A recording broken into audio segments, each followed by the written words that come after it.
दोस्तों नमस्कार। मैं प्रफुल्ल कोलख्या द पब्लिक इंडिया पर आपका हार्दिक स्वागत है। आपसे अनुरोध है कि कृपया इस वीडियो को देखें, पसंद करें और उस विचार प्रक्रिया को आगे बढ़ाने की कृपा करें जिसे हम चाहते हैं कि नागरिक समाज इन बातों पर गौर करे। अपने दोस्तों में अधिक से अधिक दोस्तों तक इसे पहुंचाएं, अपने दोस्तों में इसकी चर्चा करें।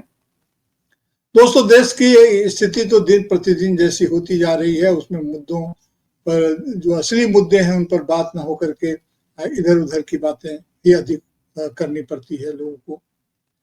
अभी सत्ताधारी दल के नेताओं में जिस प्रकार की बौखलाहट देखने में आ रही है, इस तरह के बयान दे रहे हैं, लगता है कि लोकतंत्र की सारी मर्यादाओं, सारी परंपराओं और सारी अपेक्षाओं को वे धूल धूसरित कर देंगे, सब को तहस नहस कर देंगे। इस तरह की भाषा बोलते हैं और ऐसी भाषाओं से जनजीवन प्रभावित होता है। लोगों का मन तो दुखी होता ही है।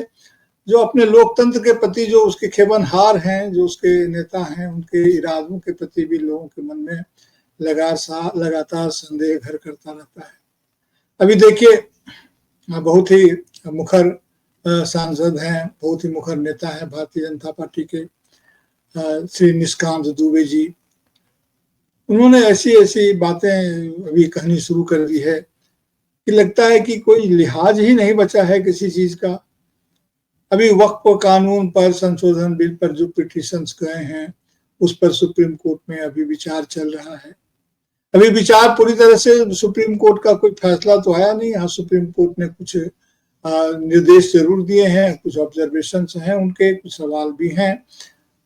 तभी एक कोर्ट में ये बात चल रही है। अब एक सांसद, जो भी वह भी सत्ताधारी दल का सांसद, अगर इस बात को बार बार इस ढंग से कहता है कि सुप्रीम कोर्ट या चीफ जस्टिस या न्यायिक प्रक्रिया इस देश में धर्म युद्ध या गृह युद्ध को आमंत्रित कर रहे हैं या इससे धर्म युद्ध या गृह युद्ध छिड़ जाएगा, तो इससे दुखद बात और भयानक बात क्या हो सकती है।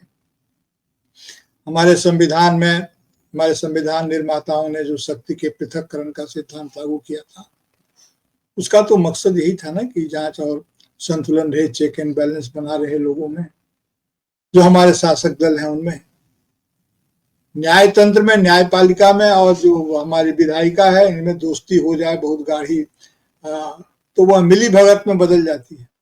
और यह लोकतंत्र के लिए शुभ संकेत तो नहीं होता है। सरकार की नीतियों से, सरकार की बातों से लोगों को अगर कोई असंतोष होता है तो वो न्यायालय जाते हैं। न्यायालय में जाकर के अपने लिए राहत की बातें मांगते हैं और कहते हैं कि इस पर विचार हो।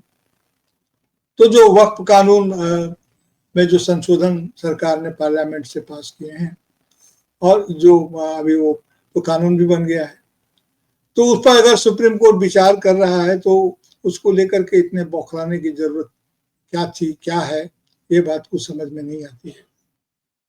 पता नहीं वो क्या चाहते हैं और इस तरह का आरोप लगा रहे हैं। संविधान के प्रावधानों के बाहर तो सुप्रीम कोर्ट नहीं गया है और सुप्रीम कोर्ट जो बातें कह रहा है इसका अधिकार उनको है संविधान के प्रावधानों के अनुसार। बड़े बड़े वकील कर रहे हैं और जो भी कोई भी संविधान को देखता है। देखिए, भारतीय जनता पार्टी के शासन काल में यह जरूर हुआ है कि सबसे लोकप्रिय ग्रंथ जो है वो हमारा संविधान बन गया है। अब जो कभी पलट करके संविधान की तरफ देखते भी नहीं थे और यह मानकर चलते थे कि संविधान में जो भी लिखा हुआ है, संविधान में नागरिकों को जो भी हासिल होना है वो उसको हासिल करवाने में सरकार की भूमिका लगातार कोशिश करती रहेगी। इसीलिए लोग बिल्कुल बेफिक्र रहे हैं कि हमें संविधान देखने की क्या जरूरत है, इसके लिए तो लोग हैं। लेकिन अभी तो बार बार इस तरह की जो बातें उठती है तो लोगों का ध्यान संविधान की तरफ जाता है। ठीक है कि जो कानून के विशेषज्ञ नहीं हैं, जो वकील नहीं हैं या लीगल फ्रेटर्निटी से जो नहीं आते हैं, वे भी अपने लिए अपने तरीके से कानून को समझने की कोशिश करते हैं। तो 142 धारा में तो ये कहा गया कि सुप्रीम कोर्ट उस पर विचार कर सकता है। और यहाँ तक प्रावधान तो यह भी है संविधान में कि अगर महामहिम राष्ट्रपति चाहें तो किसी भी मामले में सुप्रीम कोर्ट की व्याख्या मांग सकते हैं। न्यायिक व्याख्या का अधिकार सुप्रीम कोर्ट को है और सुप्रीम कोर्ट की ऐसी व्याख्या को राष्ट्रपति मानेंगे। लेकिन इन तमाम बातों पर कोई ध्यान नहीं दिया जा रहा है। यहां तक कह दिया जा रहा है कि अगर सुप्रीम कोर्ट ही कानून बनाएगा तो फिर पार्लियामेंट को बंद कर देना चाहिए, ताला लगा देना चाहिए। ये कौन सी भाषा है? अगर पलट कर कोई नागरिक यह पूछे कि न्याय भी अगर आप ही करेंगे तो क्या सुप्रीम कोर्ट में ताला लगा देना चाहिए? जो आप कर दें वही न्याय? तो फिर सुप्रीम कोर्ट है किस लिए और हमारे संविधान में इसके प्रावधान क्यों हैं? और उन प्रावधानों का सम्मान अगर सरकार नहीं करती है तो उसके नतीजे तो बहुत भयानक हो सकते हैं इस देश के लिए। क्योंकि हर हाल में भारत की जो न्यायपालिका है उसमें अपनी कमी बेसी तो सभी जगह होती है। देखिए, पूर्ण न्यायनिष्ठ समाज या व्यवस्था तो कभी हासिल नहीं होती है, यह हम सभी जानते हैं। लेकिन उसकी दशा और दिशा के बारे में लोगों के मन में एक निश्चित रूप से एक भरोसा रहता है। उस भरोसे पर दुनिया कायम रहती है, उस भरोसे का सम्मान किया जाना चाहिए। लेकिन वर्तमान सत्ताधारी दल के कोई ना कोई नेता इस तरह के बयान दे देते हैं जिससे लगता है कि जनता का भरोसा लोकतंत्र से हिल जाए। आखिर ये चाहते क्या हैं? क्यों इस तरह का बयान दे रहे हैं? और कोई इस पर कोई प्रतिक्रिया नहीं हो रही। अभी पश्चिम बंगाल में जब धीरेन्द्र शास्त्री जी ने माना कि वे भारतीय जनता पार्टी के सदस्य नहीं है, उनके प्रवक्ता नहीं है, लेकिन जब हिंसा पर रोक की बात चल रही थी, हिंसा के वातावरण को शांत करने की बात चल रही है, तो उन्होंने बयान दे दिया कि इस तरह से हिंदू राष्ट्र नहीं बनेगा। क्या इस हिंसा का मकसद या वक्फ जो कानून संशोधन हुआ है उसके ऊपर जो विचार हो रहा है, तो क्या वक्फ संशोधन इसलिए किया गया है कि देश में हिंदू राष्ट्र स्थापित हो? सरकार को ये बात कहनी चाहिए। ठीक है, धीरेन्द्र शास्त्री उनके सदस्य नहीं है, लेकिन धीरेन्द्र शास्त्री जो कह रहे हैं उसका व्यापक असर समाज पर या समाज के उन लोगों पर पड़ सकता है जो धीरेन्द्र शास्त्री को मानते रहे। अगर नहीं मानते रहे तो उनकी इतनी महिमा क्यों है कि बड़े बड़े नेता वहां पर पहुंच जाते हैं और उनसे आशीर्वाद भी लेते हैं, यह भी हमने देखा। तो उनको कुछ ना कुछ कहना चाहिए कि इस तरह के बयान का क्या अर्थ है, या इस तरह के बयान से उनको बचना चाहिए। उनकी बातचीत से तो यही लगता है कि वे उनकी हर योजना, उनकी हर बातचीत के लाभार्थी तो भारतीय जनता पार्टी ही है। अभी बिहार चुनाव को लेकर के इतना हो हंगामा हो रहा है, तो इस तरह की बातें हो रही हैं। हम एक नागरिक के तहत तो यही चाहते हैं कि सुप्रीम कोर्ट भी पार्लियामेंट का सम्मान करे और पार्लियामेंट भी सुप्रीम कोर्ट का सम्मान करे। बल्कि इन दोनों को चाहिए ये मिल करके हम देश की जनता का सम्मान करें। भूख, गरीबी, लाचारी से परेशान बदहाल जनता का ख्याल दोनों ही करें। आखिर हमारे संविधान के आधार पर ही तो हमारा शासन होना है।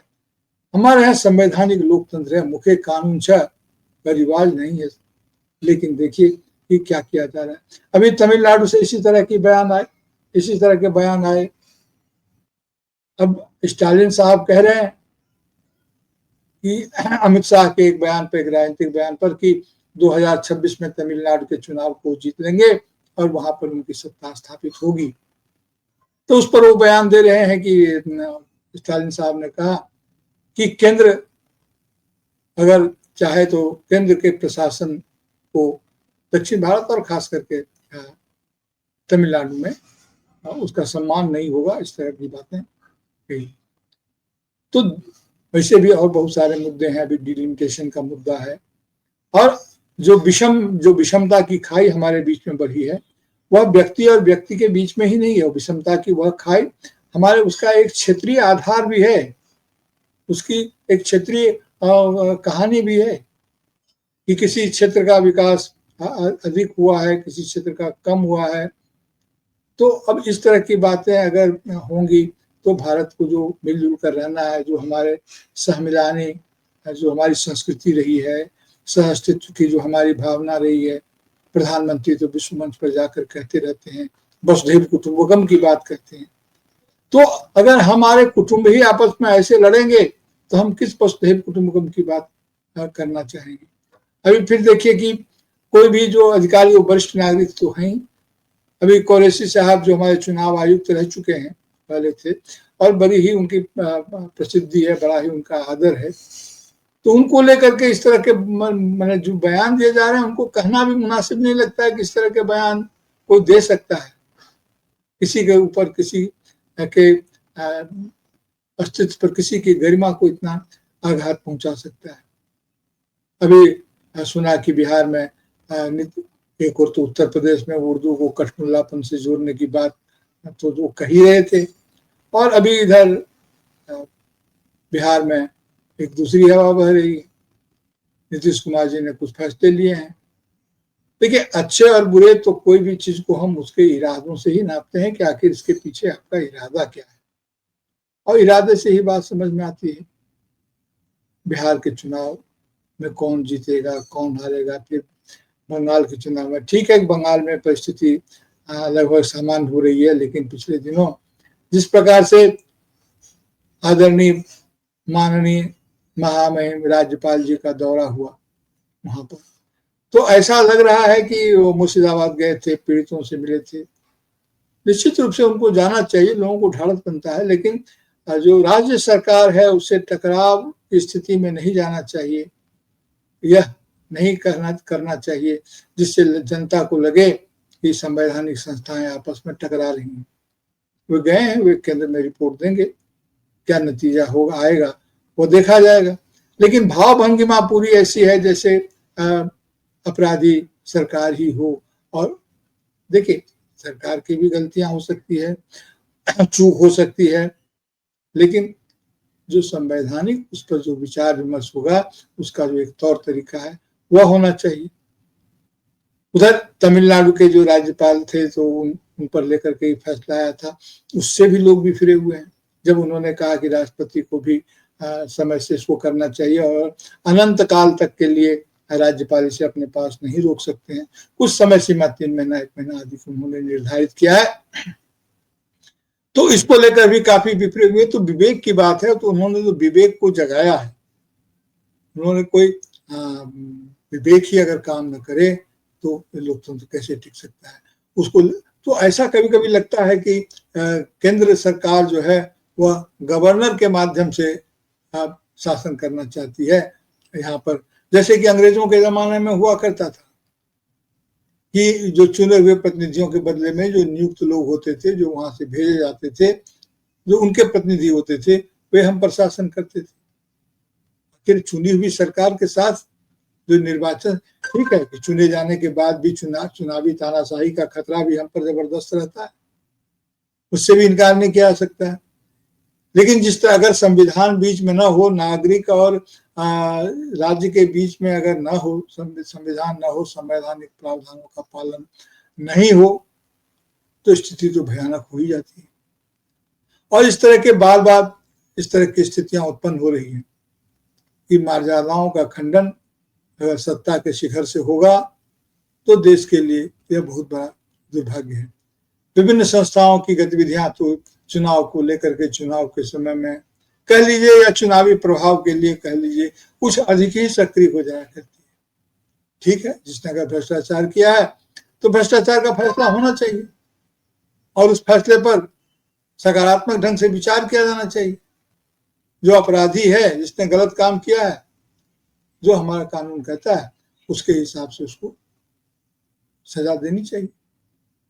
लेकिन अगर हर चीज को आप प्रतिशोध का औजार बना लेंगे, चाहे वो इतिहास हो, चाहे वह संस्कृति हो, चाहे वह भाषा हो, चाहे वह कानून ही क्यों न हो, तो हमें ये लगता है नागरिक समाज को इस बात को लेकर सावधान रहना चाहिए कि हमें भटकाने की बहुत कोशिश की जा रही है।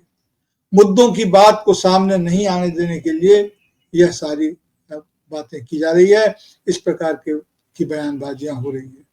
कोई गंभीर चर्चा हमारे सार्वजनिक माध्यम पर, जो पब्लिक मीडिया जो उसको आप बोलते हैं या मुख्य धारा के मीडिया कहते हैं, उस पर तो ऐसे ऐसे नाम है, ऐसे ऐसे कार्यक्रम चलते हैं, किसी एक कार्यक्रम की बात नहीं है।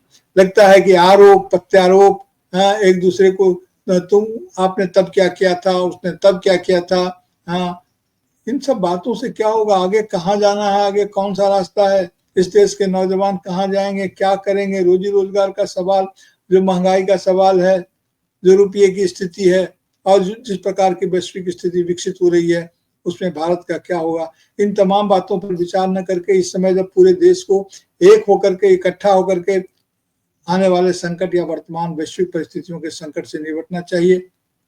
हम ये किन बातों में उलझ रहे हैं, किन बातों में हमें उलझाया जा रहा है। नागरिक समाज को निश्चित रूप से इस पर गंभीरता पूर्वक सोचना चाहिए, अपना मत मुखरता पूर्वक रखना चाहिए। सहमति असहमति अपनी जगह है, आप सुझाव अपनी जगह है, लेकिन इस स्थिति पर विचार जरूर किया जाना चाहिए। विचार करने के बाद ही ये फैसला लेना चाहिए कि कोई बात सही है या गलत है। जी नमस्कार, आपसे अनुरोध है कि आप इस वीडियो को नजर रखें, देखें और ये करें, लोगों तक पहुंचाएं और विचार प्रक्रिया की शुरुआत करें। नमस्कार।